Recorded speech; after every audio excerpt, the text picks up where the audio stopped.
I never thought I'd be grateful for installing security cameras around my pool, but those cameras ended up being the star witnesses in what became known as the Great HOA Cement Scandal in our quiet suburban community of Pine Grove Estates. My name is Jennifer Miller, and this is the story of how our Homeowners Association president's vendetta against my unauthorized pool renovation turned into a felony charge that made our local evening news. It all started last spring when I decided to update my backyard pool. The original, 1990s design was showing its age, and after a particularly successful year at my architectural firm, I had the funds to give it a proper facelift. I followed every protocol in our HOA handbook to the letter, submitted detailed plans, included material samples, and even created a 3D rendering to show the minimal visual impact from the street. The renovation would update the tile work, add some modern safety features, and install energy-efficient equipment. Nothing outrageous, just a tasteful modernization. The plans sailed through the initial HOA review board meeting with 4 out of 5 members voting in favor. The only dissenting vote came from Karen Thompson, our newly elected HOA president. I should have recognized the warning signs when she spent 15 minutes arguing that the proposed blue tiles were too Mediterranean for our traditional American neighborhood, but I had the majority approval, so I scheduled the work to begin the following month. That's when the letters started arriving. First, it was a notice about my grass being 1/4 of an inch too tall. Then came a warning about my mailbox being insufficiently reflective. When I installed a security camera doorbell, which was explicitly permitted in our HOA guidelines, I received citation for surveillance equipment visible from the street. Each letter was signed with Karen's signature, complete with a little smiley face that somehow made it feel more threatening. The pool renovation began on schedule, and that's when Karen really ramped up her campaign. She would park her white Mercedes SUV across the street every morning, photographing the workers and taking notes on her iPad. When I confronted her about it, she smiled that saccharine smile and said, "Oh, I'm just documenting all the violations for our monthly meeting, sweetie. Someone has to maintain our community standards." I tried to be reasonable. I invited her to inspect the work up close, offered to show her the approved plans again, and even suggested we discuss her concerns over coffee. Her response? "I don't fraternize with rule breakers. It sets a bad precedent." Mind you, this was the same woman who had somehow gotten approval for a giant topiary shaped like a unicorn in her front yard. The renovation was nearly complete when I received an emergency notice from the HOA. According to Karen, an anonymous concerned resident had reported that my pool's new depth markers were in Arial font instead of the traditional Times New Roman specified in Section 7.3.2 of the pool guidelines. The notice demanded I cease all work immediately pending a special review session, which couldn't be scheduled for another 6 weeks due to procedural requirements. I'll admit, I lost my cool a bit at that point. I marched over to Karen's house, guidelines in hand, ready to point out that there was no such font specification anywhere in the documents. She opened her door wearing a tennis outfit and holding a glass of white wine, though it was barely 11 a.m. "Oh, Jennifer," she said, examining her perfectly manicured nails, "I was just about to call you. The board has received several more complaints about your little project. I'm afraid we'll have to add those to the review agenda as well." That's when I noticed she had a copy of the HOA guidelines on her entry table, and it looked significantly thicker than mine. When I asked about the discrepancy, she just smiled and said, "This is the president's copy. It has all the amendments that haven't been formally distributed yet. We have to maintain some executive privileges, don't we?" I left her house seething, but determined to handle this professionally. I emailed the entire HOA board, requesting an emergency meeting to address these issues. 3 board members responded sympathetically, apparently unaware of these supposed amendments Karen kept citing. We scheduled a meeting for the following week, much to Karen's obvious displeasure when she was copied on the confirmation email. The night before the meeting, I was working late at my home office when I heard the distinct sound of a truck backing up outside. I thought nothing of it at first, until I heard voices in my backyard. Looking at my security camera feed, I couldn't believe what I was seeing. A cement truck was parked in the alley behind my house, and there was Karen in her designer workout gear, directing two very confused-looking workers towards my pool. I grabbed my phone and started recording as I ran downstairs, but I was about to learn that sometimes karma works in mysterious and deeply satisfying ways. Because Karen Thompson was so focused on supervising her midnight cement delivery, she failed to notice three very important things: the unmarked police car parked down the street conducting a routine patrol, the fact that she'd triggered my new security floodlights, and most importantly, that she was standing on the exact spot where my pool contractor had carefully marked a major underground power line. What happened next would change our neighborhood forever, though not in the way Karen had planned. And as I stood there in my pajamas, phone recording everything, I had no idea that this was just the beginning of a scandal that would ultimately involve two district attorneys, one very interested FBI agent, and a surprising revelation about Karen's mysterious source of income that would make even the most dramatic reality TV show seem tame in comparison. The next few minutes were pure chaos. The security floodlights had activated my new camera system's automatic recording feature, capturing crystal clear footage as Karen imperiously directed the cement truck workers to just start pumping it in. "I have full homeowners association authority," she declared. The workers, who looked increasingly uncomfortable, kept trying to show her something on their phones, probably the permit requirements for filling in a residential pool. That's when Officer David Johnson, who had been quietly observing from his patrol car, decided to investigate the unusual midnight construction activity. He walked up just as Karen was saying, "I don't care what your company policy is. I'm paying triple your normal rate specifically so we can do this now." I'll never forget the look on Karen's face when the officer cleared his throat and said, "Ma'am, I'm going to need to see the permits for this work." She spun around so fast she almost lost her balance, her designer athleisure wear glowing eerily in the security lights. "Officer, thank goodness you're here." Karen switched to her sugar-sweet voice. "This pool has been declared a community hazard by the Homeowners Association. I'm simply executing an emergency abatement order." She reached into her little linen jacket and pulled out what appeared to be an official-looking document. Officer Johnson took the paper and studied it carefully. "Ma'am, this appears to be an HOA meeting agenda with some handwritten notes. That's not a legal permit for construction work, especially not at midnight on someone else's property." That's when I decided to speak up. "Officer, I'm the homeowner, and I definitely didn't authorize this." I held up my phone to show I'd been recording everything.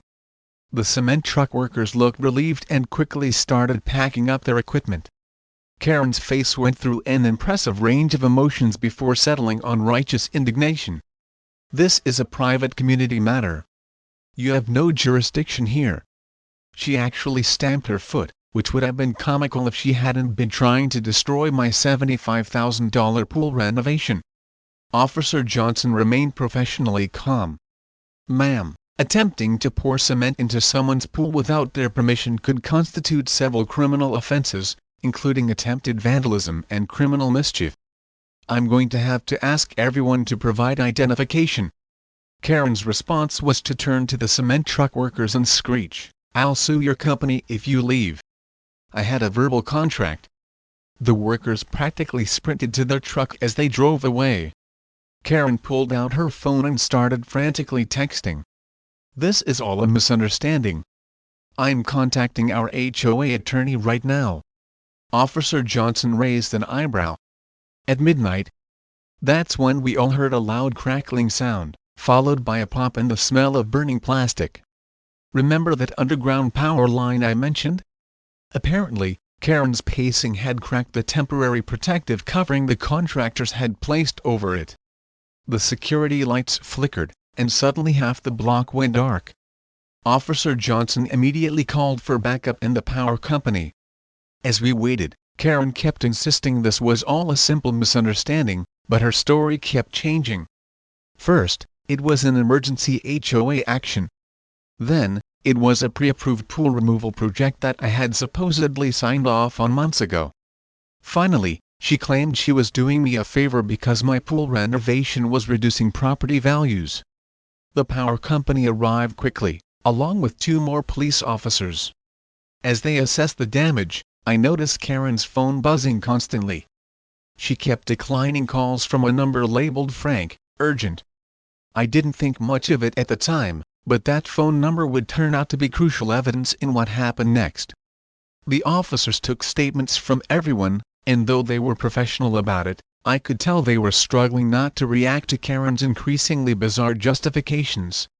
When she demanded they arrest me for HOA violations, Officer Johnson patiently explained that HOA rules are civil matters, not criminal ones. But what she's doing to our property values is criminal. Karen insisted. Do you know what Mediterranean blue tile does to a traditional American neighborhood's aesthetic integrity? One of the other officers had to turn away to hide his smile. As the night wore on, several neighbors came out to see what was happening. Karen tried to rally support, but her midnight pool filling scheme wasn't winning her any fans. Mrs. Rodriguez from across the street, who had lived in the neighborhood for 30 years, just shook her head and said, I remember when HOAs were about community, not control. By 3 a.m., the power was restored, and the officers had everything they needed for their report. They advised me to file for a restraining order and document any further incidents. Karen was issued a citation for the damaged power line and told not to enter my property again. As she walked back to her house, she turned and called out, This isn't over. The HOA board will hear about this tomorrow. What Karen didn't know was that the board would indeed hear about it tomorrow, but not from her.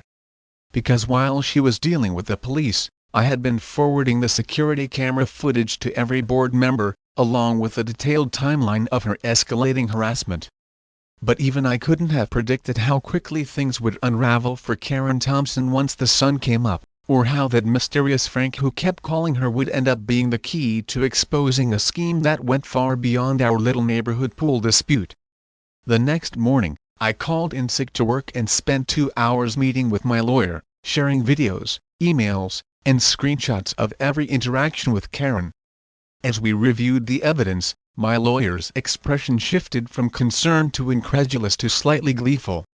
Mrs. Miller, she said, I don't often say this, but I think you should let me contact the district attorney's office. This goes beyond simple harassment. While my lawyer worked her magic, I attended an emergency HOA board meeting that had been called by the other members. Karen was notably absent, sending a text claiming she had a previous commitment. The other board members were horrified by the security footage. That's when the real revelations started pouring in. Board member Mr. Henderson had been quietly investigating some irregularities in the HOA's financial records. He discovered that Karen had been artificially inflating violation fines and directing the excess funds to a separate account. The mysterious Frank who kept calling Karen? He was Franklin Meyer, a local real estate developer known for buying out struggling HOA communities at steep discounts. The scheme was breathtaking in its audacity. Karen had been working with Frank to systematically decrease our property values through aggressive enforcement and arbitrary rule changes. Meanwhile, Frank's company had been secretly buying up underwater properties in our neighborhood. Once they controlled enough units, they planned to dissolve the HOA entirely and redevelop the land into luxury condos. My pool renovation hadn't just annoyed Karen. It had threatened their entire plan. A well-maintained property with modern amenities would have increased surrounding property values, making their takeover more expensive. That's why she had become so desperate to stop it. The district attorney's office was very interested in this information, particularly because it crossed county lines and involved multiple properties. By that afternoon, Karen was being questioned by investigators. They found spreadsheets on her computer detailing the scheme, along with emails to Frank discussing their strategy. The best part? She'd been using the HOA's official email account for everything, making it all admissible evidence. The next few weeks were intense. Karen was arrested and charged with multiple felonies, including fraud, conspiracy, and attempted vandalism. Frank turned state's evidence against her in exchange for a lighter sentence. Local news crews camped outside our neighborhood, interviewing residents about the HOA corruption scandal. One particularly creative reporter dubbed it Cementgate. The most satisfying moment came during Karen's arraignment. She showed up in court wearing designer clothes and her trademark condescending smile, clearly expecting to charm her way out of trouble. But when the judge started reading the charges and mentioned the potential 10-year sentence, her smile cracked like cheap paint. Her lawyer immediately started negotiating a plea deal. In the end, Karen accepted a plea bargain: 2 years in prison, substantial fines, and she had to pay restitution to all the homeowners she'd fraudulently fined. She was also barred from serving on any HOA board ever again. Frank's company was hit with heavy fines and forced to sell back the properties they'd acquired. The aftermath brought some unexpected positive changes to our community. The new HOA board, led by Mrs. Rodriguez, rewrote our bylaws to be more reasonable and transparent. All financial records are now publicly accessible to residents, and fines must be approved by a committee rather than any single board member. They even approved my pool renovation unanimously, Mediterranean blue tiles and all. My pool was finally completed last week. To celebrate, I hosted a neighborhood pool party. As I watched kids splashing in the water and neighbors chatting on the new deck, Mrs. Rodriguez raised her glass in a toast to Jennifer, she said, who reminded us that sometimes fighting back is the best way to bring a community together. I couldn't help but smile when someone suggested we should add a small plaque by the pool commemorating the incident. The proposed text? "This pool survived cement corruption and Karen, and so did we." The last I heard, Karen is adjusting poorly to prison life. Apparently, she tried to start an inmate advisory committee to regulate the color of prison uniforms. It didn't go over well. The guard who told me this story mentioned that her fellow inmates now call her the HOA Karen and have unanimously voted to reject her proposed changes to the exercise yard rules. As for me, I am enjoying my beautiful new pool, secure in the knowledge that my security cameras are always recording, just in case any other HOA presidents get creative ideas about midnight construction projects. Sometimes the best revenge isn't just about winning. It's about making sure positive change comes from the victory. Though I have to admit, knowing that Karen's designer athleisure wear has been replaced by an orange jumpsuit does add a certain satisfaction to my morning swims. Valuable lesson: the importance of standing up against injustice and the power of community in overcoming corruption. Even seemingly small acts of defiance, when backed by evidence and collective action, can lead to significant positive change. What are your thoughts on this crazy HOA story? Share your comments below. And if you enjoyed this tale of suburban intrigue, be sure to subscribe to our channel for more captivating stories.